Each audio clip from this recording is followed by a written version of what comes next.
पाकिस्तान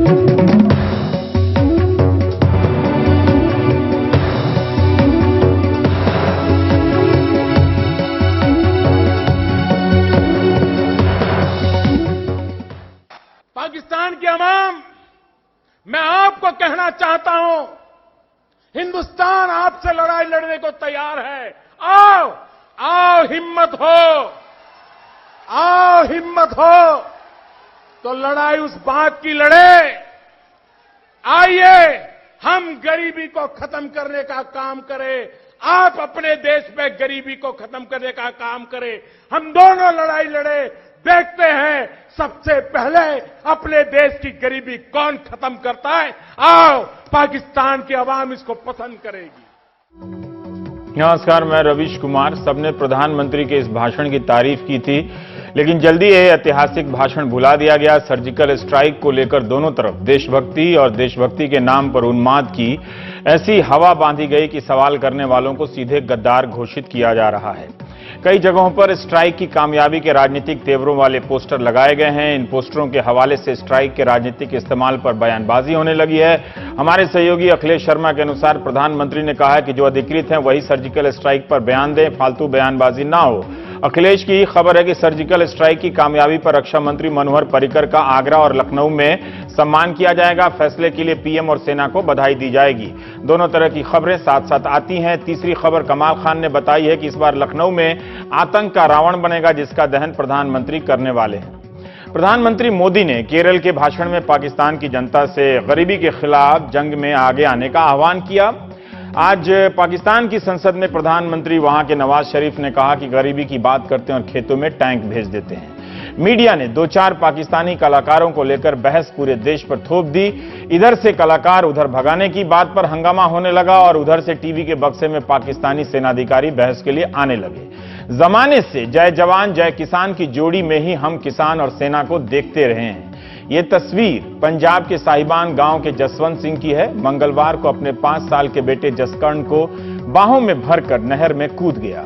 चश्मदीदों ने ऐसा बताया है। इन्हीं जय किसानों के घर से आपके जय जवान आते हैं, लेकिन 10 लाख के कर्जे से दबा यह किसान अपने बेटे को सीने से लगाए नहर में कूदा।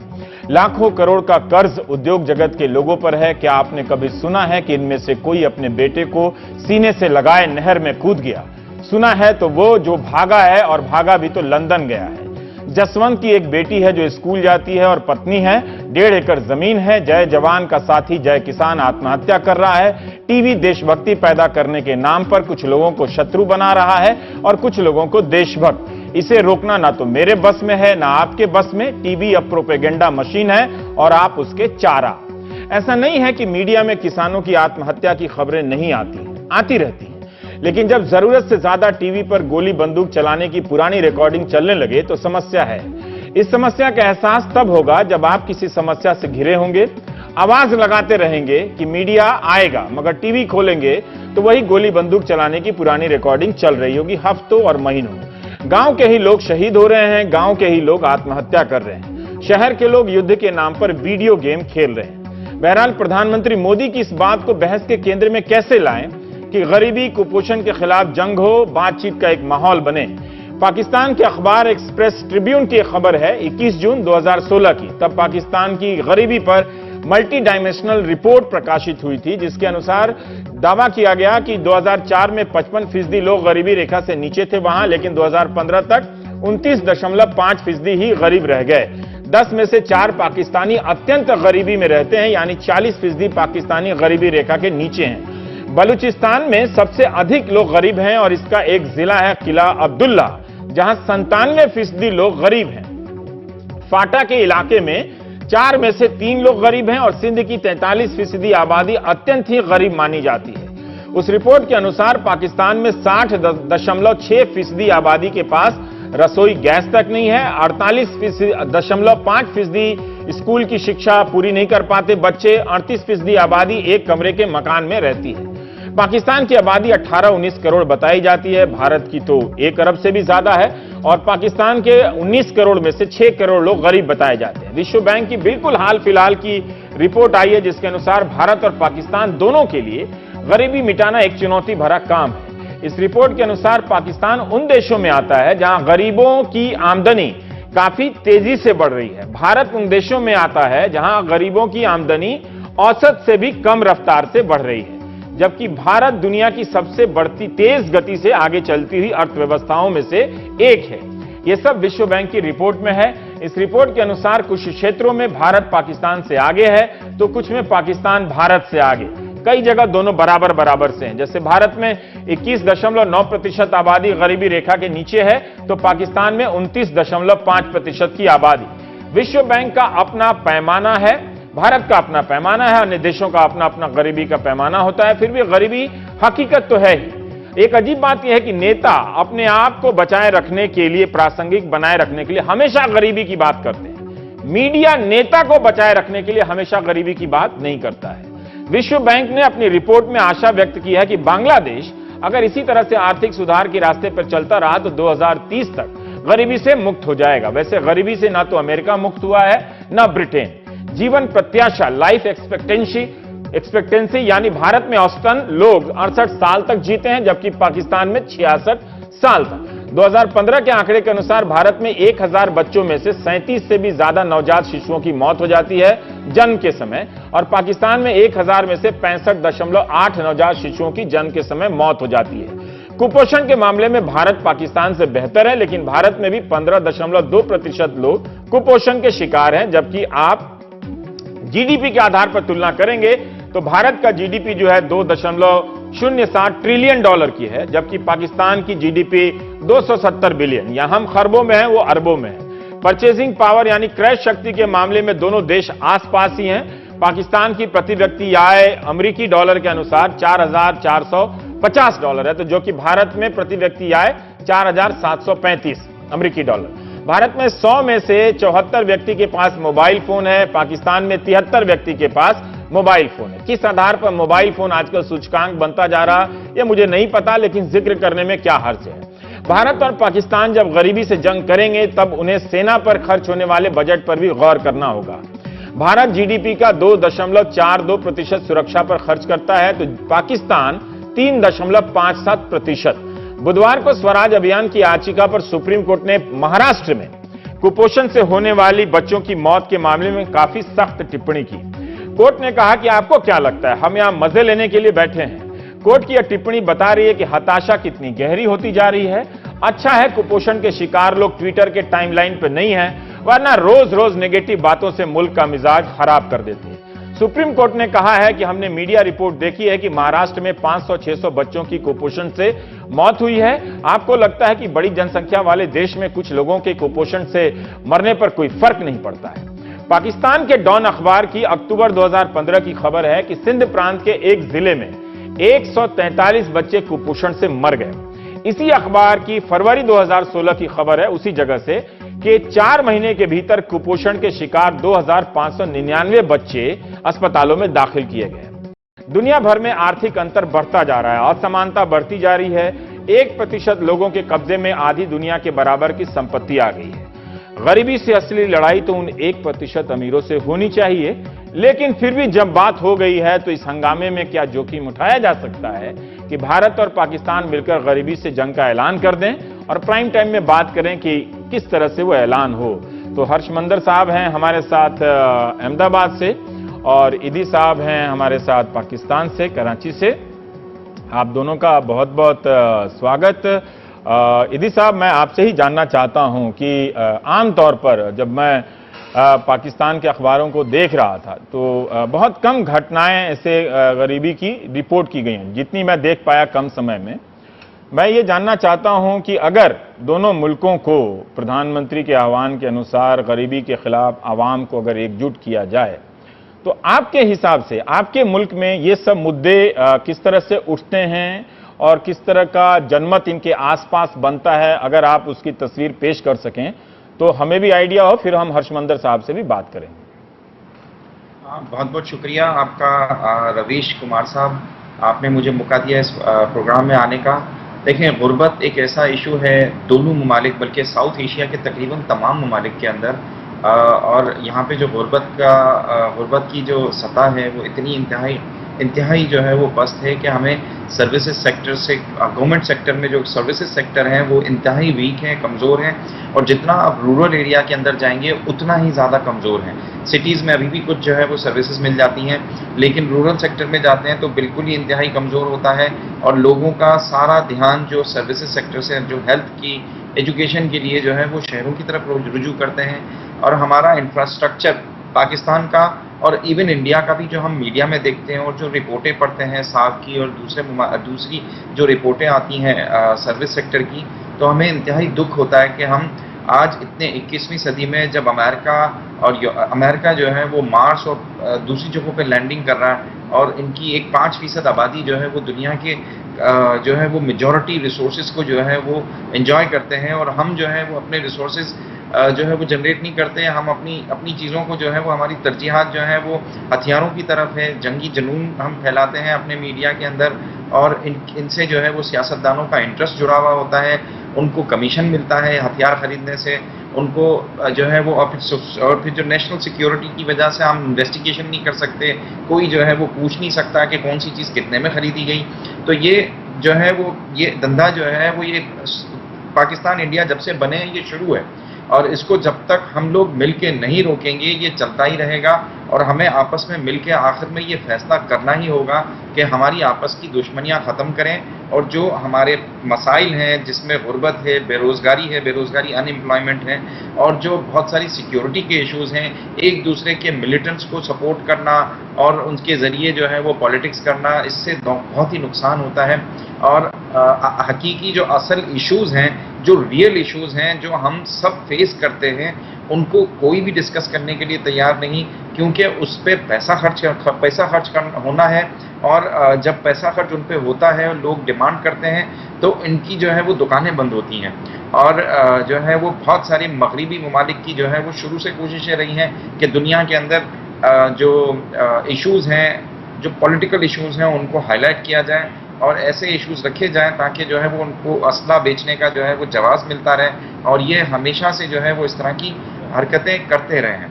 इदी साहब, मेरा एक सवाल है, मैं वैसे जानने के लिए समझना चाहता हूं अपने दर्शकों के लिए कि जैसे हिंदुस्तान में बहुत सारी योजनाएं हैं, कुछ योजनाएं अच्छी हैं, कुछ चलती हैं, कुछ नहीं चलती हैं, लेकिन उसको लेकर कोर्ट तक हमारी सिविल सोसाइटी के तरह तरह के अंग हैं जो कोर्ट तक सरकारों को चुनौती देते रहते हैं, बहस होती रहती है। आजकल प्राइम टाइम टेलीविजन में ये बहस ना होती हो, लेकिन ये एक लड़ाई चलती रहती है सिविल सोसाइटी के कार्यकर्ताओं की तरफ से, एनजीओ की तरफ से। मैं वहां जानना चाहता हूं कि गरीबी के सवाल पर, कुपोषण के सवाल पर, मेल न्यूट्रिशन के सवाल पे या फिर बेसिक हेल्थ स्कीम के सवाल पे, राइट्स के सवाल पे, वहां पर सिविल सोसाइटी जो एनजीओज वगैरह हैं, जो वो कितनी मजबूत हैं, क्या वो लड़ती हैं, क्या वहां के बाकी जो मिडिल क्लास है, जो लोग हैं, उनका इस तरह के मसलों पर तवज्जो रहता है। मैं ये जानना चाहता हूं कि आखिर जब इदी साहब का इंतकाल हुआ तो नेशनल स्टेडियम की मैं तस्वीरें देख रहा था कि इतने सारे लोग आए, तो जरूर कोई इसी हंगामे के बीच में कोई एक आदमी गरीबी के लिए काम कर रहा है, वो नायक बन रहा है, तो इसका मतलब है कि इन सब विषयों की गुंजाइश है, वो खत्म नहीं हुई है। हाँ बिल्कुल, हमारे यहाँ जो है वो जो गुर्बत का इशू है, पॉवर्टी का इशू है, अनएम्प्लॉयमेंट का इशू है और उससे रिलेटेड जितने भी इश्यूज हैं उस पर डिस्कशंस होती हैं, लेकिन अनफॉर्चुनेटली मीडिया उनको इतना इम्पोर्टेंस नहीं देता। और जो है वो एनजीओ सेक्टर हमारा जो है वो भी इसमें मुनकसिम है। हमारे यहाँ पे एक एनजीओ सेक्टर ऐसा है जिसका ताल्लुक मजहबी जो है वो इदारों से जुड़ा हुआ है और वो इन चीज़ों को अहमियत नहीं देता, लेकिन जो सोशल सिविल सोसाइटी से ताल्लुक़ रखते हैं वो अक्सर औकात जो ह्यूमन राइट इश्यूज़ हैं या पॉवर्टी के इश्यूज़ हैं उस पर सेमिनार्स भी करते हैं, कोशिशें भी करते हैं, लेकिन पार्टिसिपेंट भी लोगों की कम रहती है और इंटरेस्ट भी लोगों का कम रहता है और मीडिया का भी इंटरेस्ट कम रहता है। सबसे मेन चीज़ तो ये है क्योंकि वो इशू बेस जो है वो प्रोग्राम्स नहीं चलाता, उनको सनसनी चाहिए, उनको जो है वो दहशत वाली न्यूज़ें चाहिए ताकि उनकी रेटिंग जो है वो बढ़ती रहे और लोग देखते रहें और खौफ का एक माहौल हो। और रेटिंग बढ़ाने के चक्कर में वो इस तरह के चक्रों में पड़े रहते हैं और वो बिल्कुल ही नज़रअंदाज करते हैं ऐसी चीज़ों को। और जो इशू बेस है, जैसे अब मुझे कल एक टीवी वाला आया था मेरा इंटरव्यू लेने के लिए, पाकिस्तान में एक रिपोर्ट शाया हुई है जिसमें 1.5 लाख आदमी साल का 1.5 से 2 लाख आदमी साल का रोड ट्रैफिक एक्सीडेंट की वजह से इंतकाल कर जाता है, और रोड ट्रैफिक की यहाँ की जो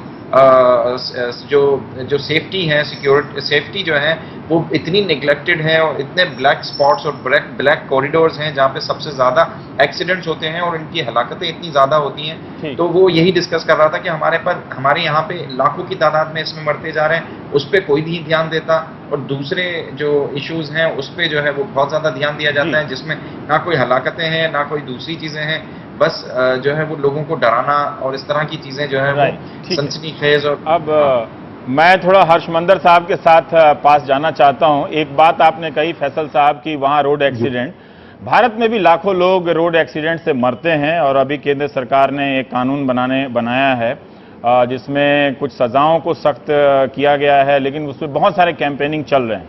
लेकिन जो एक बात आपने टीआरपी रेटिंग की बताई, मैं तो जीरो रेटिंग एंकर हूं, मैं क्या बोल सकता हूं, लेकिन मुझे लगता है गरीबी से पहले दोनों मुल्कों के लोगों को, मैं दुनिया का पहला जीरो रेटिंग एंकर हूं, दोनों मुल्कों के लोगों को इस रेटिंग के खिलाफ जंग लड़नी पड़ेगी, तब बाकी जंग लड़ सकते हैं। पर हर्षमंदर साहब, मैं ये जानना चाहता हूं कि डिस्कोर्स, विमर्श, ये क्या इतनी आसानी से एक भाषण से हम बदल सकते हैं क्या, कि दोनों मुल्कों के लोगों के बीच गरीबी या फिर जो अन्य कुपोषण जैसे विषय हैं, जिन पे कोई दो आदमी जाके कोर्ट में पीआईएल लड़ रहा होता है, जिनसे कोई संपादक को कोई खास मतलब नहीं होता है या संस्थान के मालिक को कोई मतलब नहीं होता है, पर मैं ये जानना चाहता हूं कि प्रधानमंत्री ने जो कहा उसको हम फेस वैल्यू पर लेना चाहते हैं। क्या इस हवाबाजी के माहौल में, क्या इस विमर्श को आप जैसे लोगों के जरिए बदला जा सकता है क्या, या लोग सुनना ही नहीं चाहते? लोग अभी आतंक की बात सुनना चाहते हैं, आतंक के खिलाफ लड़ाई कार्रवाई की बात करना चाहते हैं, जिसकी तरफ इशारा कर रहे हैं फैसल साहब की एक दुकान है, उस दुकान के खरीदार जैसे तलबगार बन गए। जी, मैं समझता हूं कि संभव है विमर्श को बदलना। ब्राजील में एक नेता थे लूला, जिन्होंने कहा था कि एक वक्त में कहा था कि ब्राजील में ऐसा देश है जहां पे कुछ लोगों के पास इतना कुछ है और कुछ लोगों के पास बिल्कुल कुछ नहीं है, और वो हमें बदलना है। उन्होंने जीरो हंगर की बात की, और पूरे देश में राजनीतिक तौर पे, सामाजिक तौर पे भूख से लड़ाई और असमानता के खिलाफ लड़ाई बहुत बड़ा रूप उसने लिया।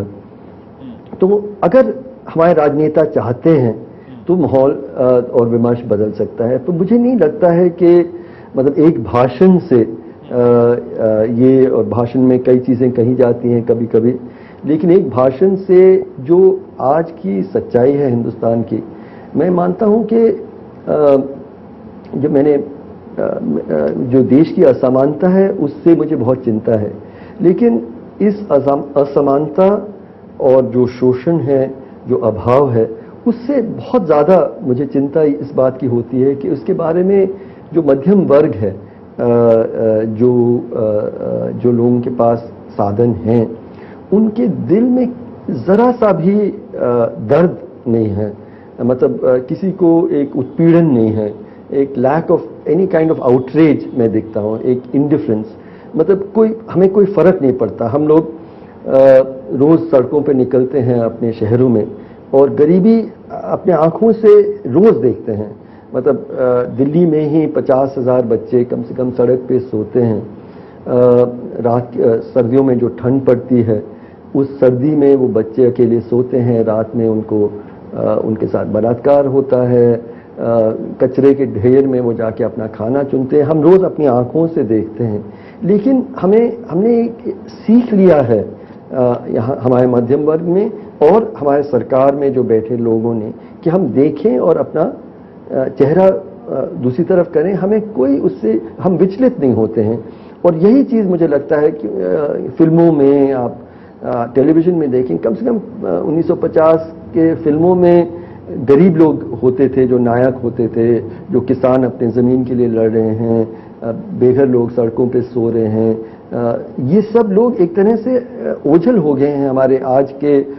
हम जो फिल्म देखते हैं, टेलीविज़न देखते हैं, अखबार पढ़ते हैं, नेताओं के भाषण सुनते हैं, उन सब से एक बहिष्कार मुझे लगता है गरीब को हमने अपने ज़मीर से, अपने सोच से, हमने इन सब को बहिष्कृत किया है। तो डिस्कोर्स को बदलना बहुत बहुत बहुत ज़रूरी है, और वो तब बदल सकता है अगर हमारे पास ऐसे नेता हों जो उसकी बात कर सकें। मैं एक ही चीज़, और संभव है क्योंकि आप देखें कि अमेरिका में कोई सोच नहीं सकता था कि एक बुजुर्ग से व्यक्ति हैं बर्नी सैंडर्स, जो बहुत ज़्यादा कोई कैरिज्मेटिक नहीं है, कुछ भी नहीं है, लेकिन वो बहुत वक्त बाद वो एक केयरिंग सोसाइटी कि हमें कोई गरीब लोग हैं जिनके पास शिक्षा नहीं है, स्वास्थ्य नहीं है, बेघर लोग हैं, उससे हमें बदलना है। जब उन्होंने इस बात को विश्वास के साथ कहा तो बहुत सारे नौजवानों के लिए वो ऑलमोस्ट एक रॉकस्टार टाइप बने। तो मुझे लगता है कि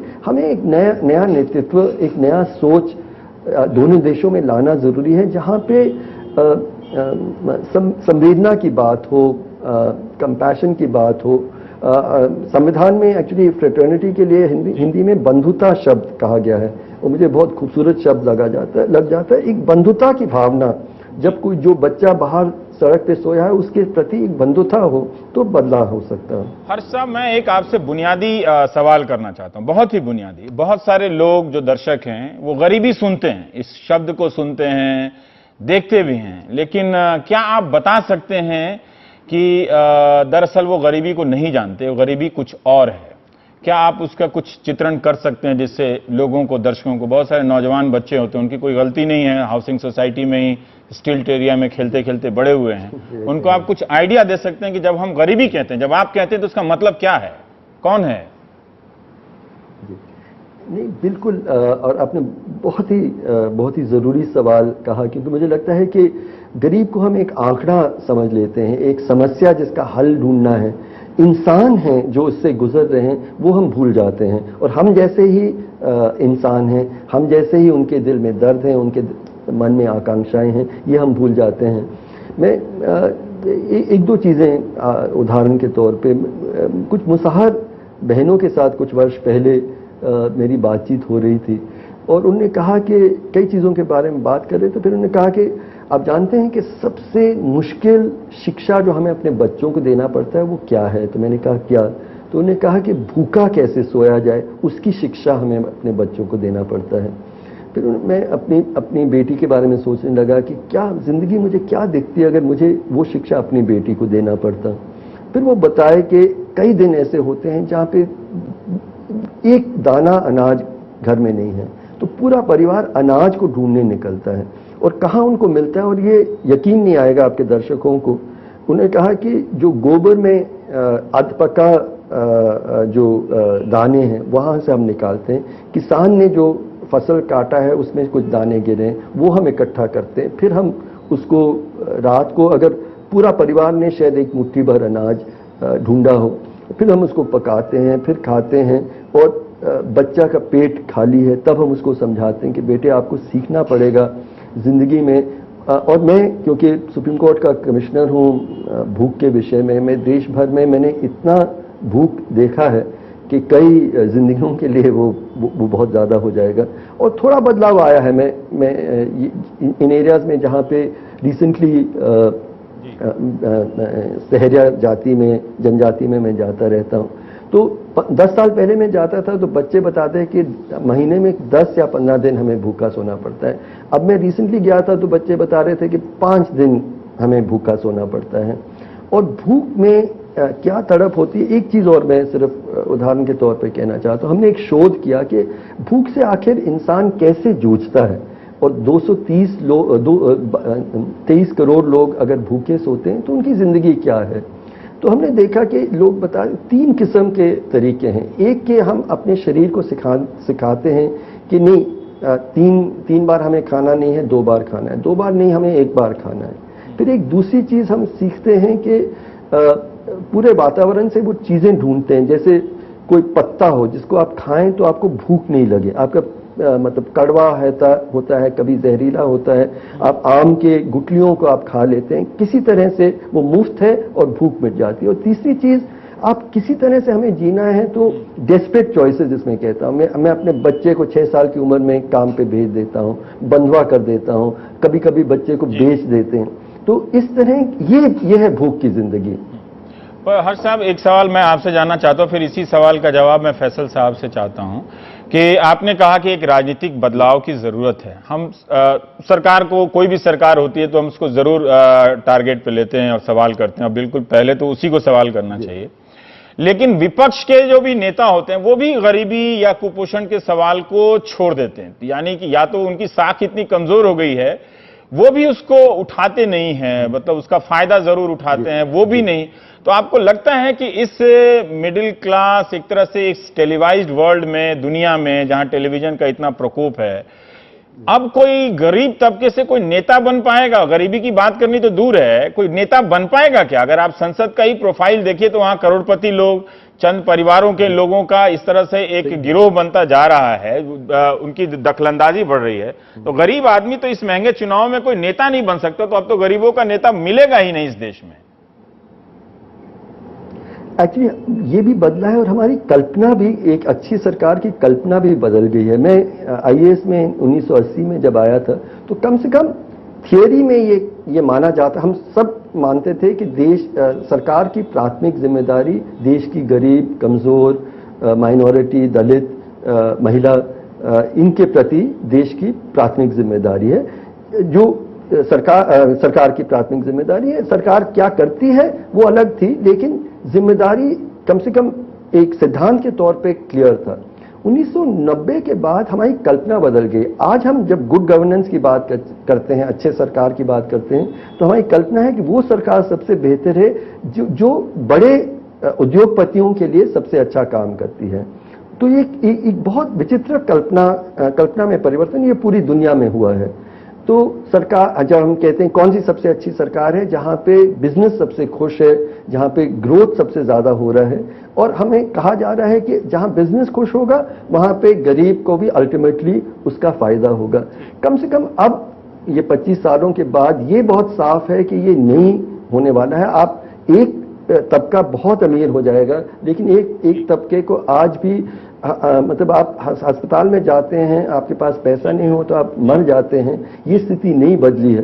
तो मुझे लगता है कि एक मतलब कौन से नेता आएंगे वो उतना जरूरी नहीं है। एक मतलब एक संवेदनशील समाज और एक न्यायपूर्ण समाज में ही से एक न्यायपूर्ण और संवेदनशील निकल सकता है नेता। फैसल साहब, यही सवाल का जवाब मैं आपसे चाहता हूं, सिर्फ एक और सवाल जोड़ते हुए कि जैसा हर्ष साहब ने नौकरशाही की बदलती सोच पे एक टिप्पणी की, हमें बिल्कुल कोई आइडिया नहीं है कि पाकिस्तान के जिलों में, कस्बों में, तहसीलों में जो ब्यूरोक्रेट होते हैं, नौकरशाही होती है, जो आईएएस जो अफसरान होते होंगे सिविल सर्विसेज के, उनके बीच इस तरह के हालात को लेकर किस तरह की सेंसिटिविटी है, संवेदनशीलता है? और राजनीति वाली जो बात की, क्या आपके यहाँ भी राजनीति अमीरों के कब्जे में है, या फिर वहां भी गरीबी की बात करता हुआ कोई नेता ऊपर तक आता है?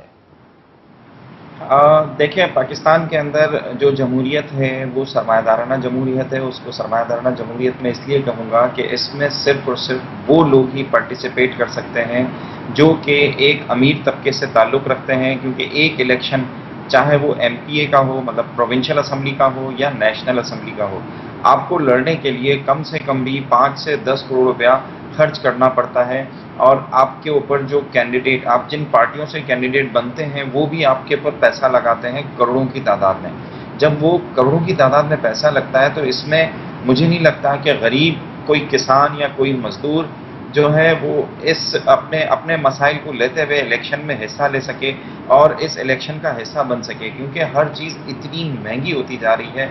और जो हालांकि बहुत सारे कवानीन बने हुए हैं कि इतने पैसों से ज़्यादा आप खर्च नहीं कर सकते अपनी एडवर्टाइजमेंट के ऊपर, अपनी कॉन्स्टिट्यूएंसी के अंदर, लेकिन वो सब नज़रअंदाज किए जाते हैं और इतना पैसा कंपटीशन में खर्च किया जाता है, बरादरियों को आपस में एक दूसरे के खिलाफ लड़वाया जाता है, पैसे इन्वेस्ट किए जाते हैं ताकि जो है वो जब इलेक्शन में हम जीतें तो फिर हम जो है उसका रिटर्न लें।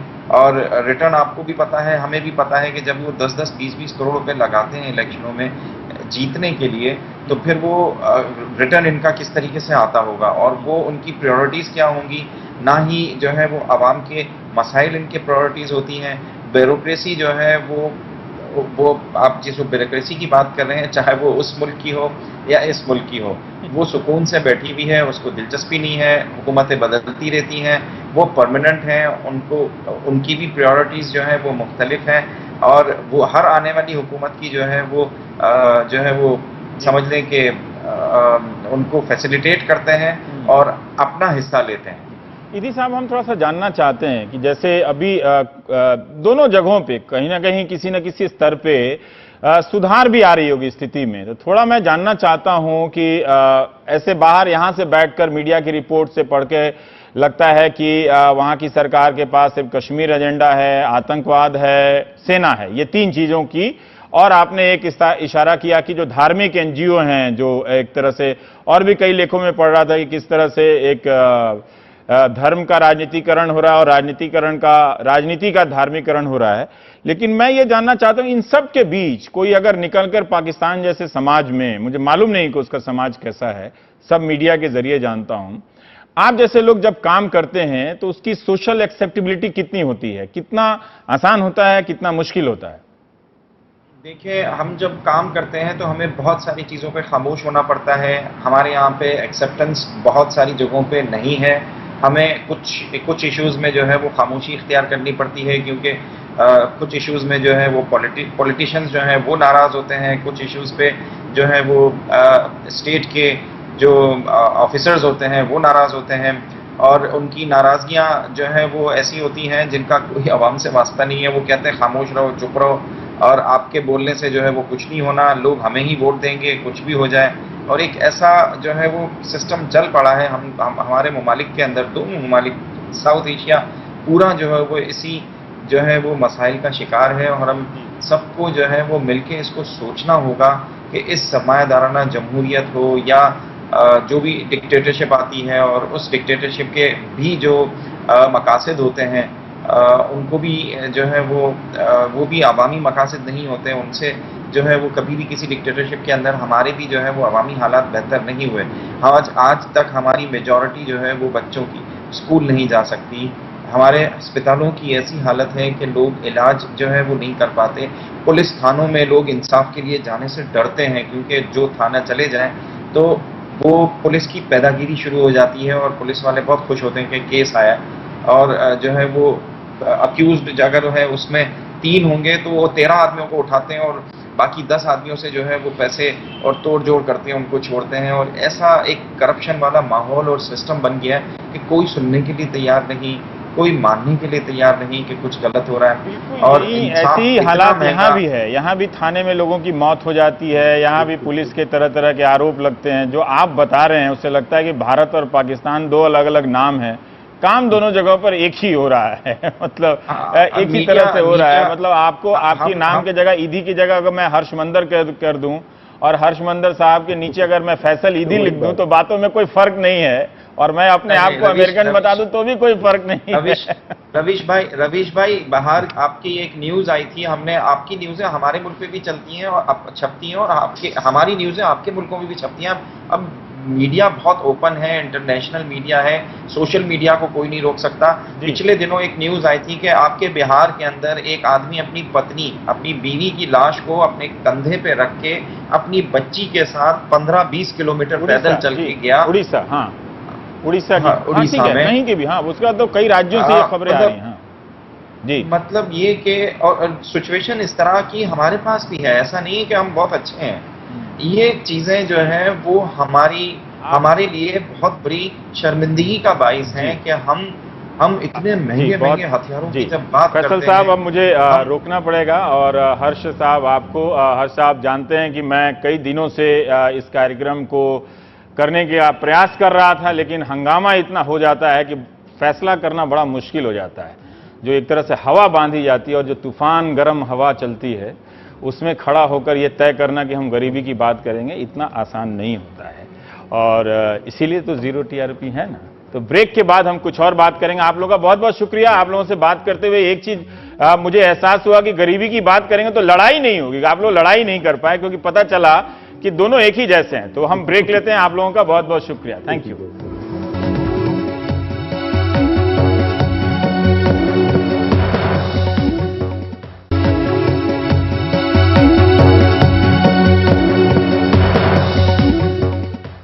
मुंबई से लगे ठाणे के 7 कॉल सेंटर में हर रोज 1 से 1.5 करोड़ रुपए की ठगी का पर्दाफाश हुआ है।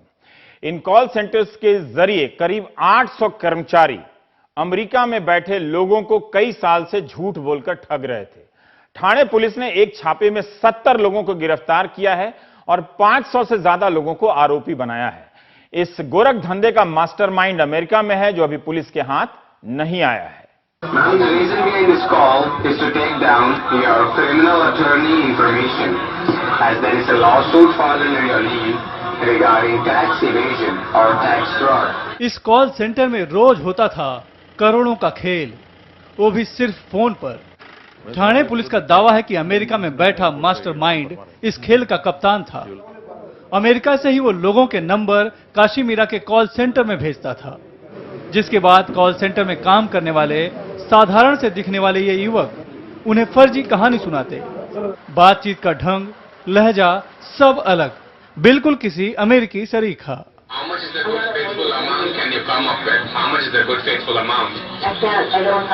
सामने विक्टिम है, जो लेडी है, जो मेल कॉलर है, ये फ्रॉड कॉल कर रहा है, बता रहा है इंटरनेट रेवेन्यू सर्विस से। आप कितना दे सकते हैं? अभी पूछ रहा था। $10,000 मांगते हैं, अल्टीमेटली 3, 4, 5,000, 900, 800, 1000 पाउंड में भी उनसे सेटल करते हैं। और दिन में इस प्रकार के सैकड़ों कॉल किए प्रत्येक कॉल सेंटर से किए जा रहे थे। हैरान कर देने वाला जबरन वसूली का यह गोरख धंधा भले ही अमेरिका में अंजाम दिया जाता था, लेकिन उसकी भूमिका मुंबई से सटे काशी मीरा के इन कॉल सेंटरों में तैयार की जाती। यहाँ काम करने वाले 800 से भी अधिक युवक अमेरिका में फोन कर शिकार को फांसते। किसी भी व्यक्ति को फोन करके बोलते हैं आपने इतना टैक्स का अमाउंट पे करना है। उनको डराया धमकाया जाता है कि पुलिस पहुंच जाएगी आपके दरवाजे तक, आधे घंटे में पुलिस पहुंचेगी, आपको अरेस्ट करके ले जाएगी, 3 महीने के लिए आप अंदर हो जाएंगे। इस कॉल के दौरान अगर आपने ये निर्णय नहीं लिया तो कॉल डिस्कनेक्ट होते ही दोबारा आपके पास कुछ चारा नहीं रहेगा और आधे घंटे में पुलिस आपके पास पहुंच जाएगी। तो डरा धमका कर इस कॉल के दौरान ही उनको मना लिया जाता था कि वो प्री लोडेड कार्ड्स खरीदें और इनके अकाउंट में वो पैसा जमा कराएं। काशी मीरा के इन 7 कॉल सेंटरों से ये जबरन वसूली कई सालों से होती चली आ रही थी, लेकिन इसका खुलासा मंगलवार रात हुआ। मुंबई से सटे काशी मीरा की 3 इमारतों में मंगलवार रात ठाणे क्राइम ब्रांच ने अचानक से छापा मारकर हैरान कर दिया। तकरीबन 200 पुलिसकर्मियों ने दफ्तर में काम कर रहे सभी लोगों को हिरासत में ले लिया। उस समय कुल 7 कॉल सेंटरों में 770 लोग थे। रात की शिफ्ट सुबह 5 बजे खत्म होती है, लेकिन जब 7 बजे के बाद भी कॉल सेंटर में काम करने वाले युवक अपने घर नहीं पहुंचे, तब उनके परिजन परेशान हो गए। सभी के फोन भी बंद थे, लिहाजा धीरे धीरे सभी कॉल सेंटर के पास जमा होना शुरू हो गए। सुबह 5:15 बजे, 5:20, 5:30 बजे तक आ जाता है घर में। उसकी मम्मी ने बहुत कब से फोन लगाती, लेकिन फोन ही नहीं आ रहा था। फोन किया, लेकिन फोन रिंग बजती, फोन नहीं उठा रहे।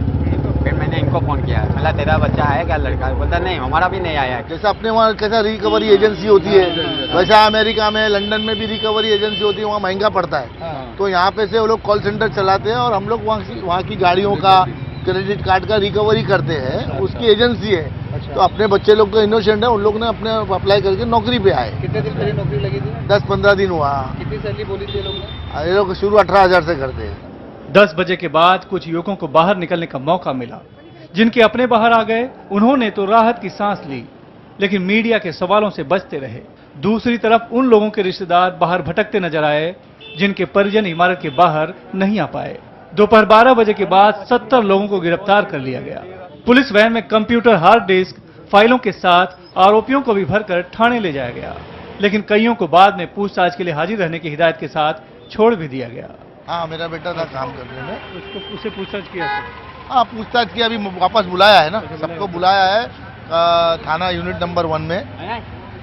उनके सीनियर साहब ने बुलाया।